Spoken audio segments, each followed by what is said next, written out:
तो बच्चों let's read the question. Question says the force required to just move a body up an inclined plane is double the force required to just prevent the body from sliding down the plane. The coefficient of friction is mu. The inclination of theta of the plane is. 4 options given here. We just have to find out the solution. So बच्चों यहाँ पे हम बात करेंगे की concept की. तो ध्यान रखिए जो फ्रिक्शनल फोर्स होता है वो क्या होता है बच्चों, म्यू इनटू नॉर्मल फोर्स, जहां म्यू जो है वो है आपका कोफिशिएंट ऑफ फ्रिक्शन, जो कि एक मल्टीपल होता है, इसकी कोई भी यूनिट नहीं होती है, यानी यूनिटलेस होता है कोफिशिएंट ऑफ फ्रिक्शन. अब बच्चों यहां से अगर हम बात करें क्वेश्चन के अकॉर्डिंग तो, और नॉर्मल फोर्स की अगर हम बात करें तो नॉर्मल फोर्स जो होता है वो क्या लगता है, mg के बराबर लगता है. नॉर्मल फोर्स जो होता है वो किसके बराबर लगता है, mg के. ये बच्चों ध्यान रखिएगा ये जो है आपका नॉर्मल फोर्स है तो इसको हम Fn से डिनोट कर दे रहे हैं.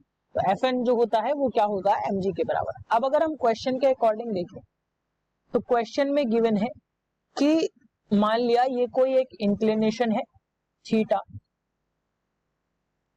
थीटा इंक्लिनेशन पे एक कोई ब्लॉक है. अब इसको प्रिवेंट करने के लिए हम इसकी स्लाइडिंग को प्रिवेंट करने के लिए एक फोर्स लगा रहे हैं, मान लिया F1 लगा रहे हैं. और जब हम इस पे इसको प्रिवेंट करने के लिए हम एक फोर्स लगाएंगे तो इसमें एक कंपोनेंट काम करेगा. पहली बात तो इसके जो परपेंडिकुलर लगेगा, यानी कि नॉर्मल के जो इस तरीके से लगेगा वो एक mg फोर्स लग रहा है, और ये F2 यानी कि mg साइन थीटा के बराबर यहाँ पे आपको फोर्स जो है वो लग रहा है, mg साइन थीटा के बराबर एक कंपोनेंट यहाँ पे वर्क करेगा.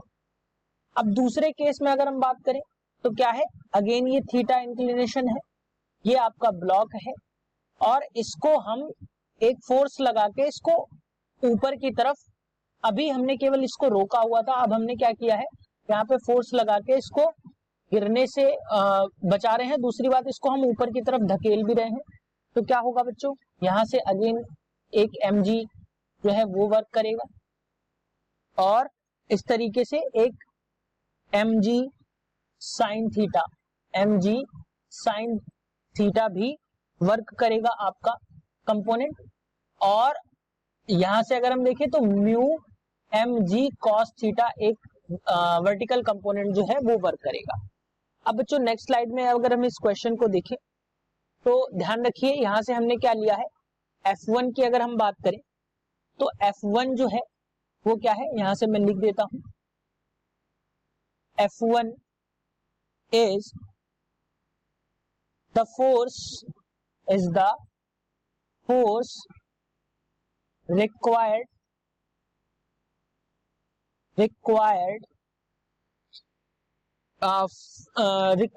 to just move the body up, to just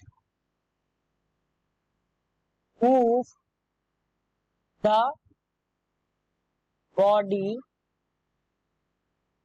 up.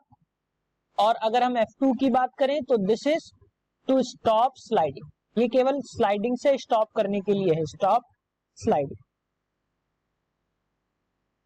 अब अगर हम यहाँ पे क्वेश्चन के अकॉर्डिंग देखें, क्वेश्चन के अकॉर्डिंग क्या है, F1 की अगर हम बात करें तो जो F1 मैंने फिगर बनाया है उसके अकॉर्डिंग क्या हो जाएगा, F1 जो मिलेगा वो आपको क्या मिल जाएगा, mg साइन थीटा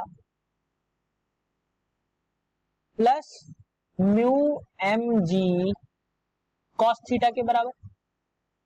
और अगर हम F2 की बात करें तो वो क्या मिल जाएगा, mg sign theta minus mu mg cos theta के बराबर.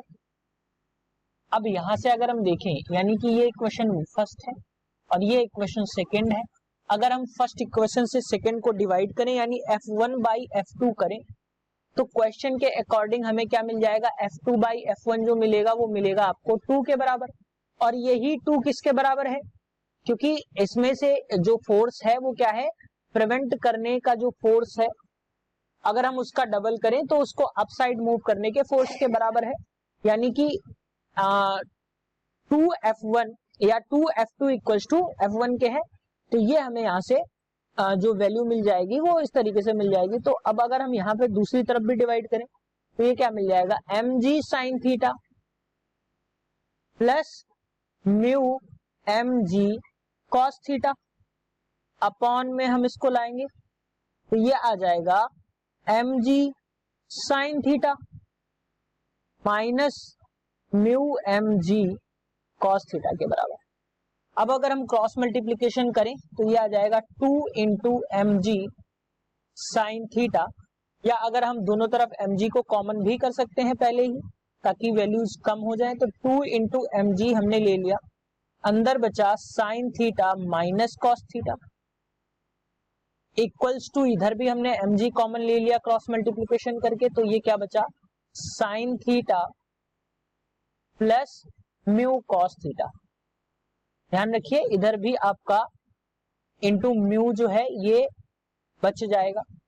तो यहां से ध्यान दीजिएगा mg और mg की वैल्यू जो है वो कैंसिल आउट हो रही है। अब इसको जब हम सॉल्व करेंगे तो हमें यहां से वैल्यूज जो मिलेंगी वो मिल जाएंगी sine theta equals to 3 mu cos theta के बराबर। कॉस थीटा को उधर ले आएंगे तो sine theta upon cos theta जो कि हो जाएगा tan theta equals to 3 mu के बराबर। अब अगर हम थीटा की वैल्यू देखें तो टेन इनवर्स 3 म्यू के बराबर आपको वैल्यूज जो है वो मिल जाएंगी, यानी इंक्लिनेशन का जो एंगल होगा वो टेन इनवर्स 3 म्यू के बराबर होगा। सो बच्चों अगर हम यहाँ पे बात करें सॉल्यूशन की तो करेक्ट ऑप्शन जो रहेगा वो आपका रहेगा option 4, that is tan inverse 3 mu. Hope you understood it well, best of luck.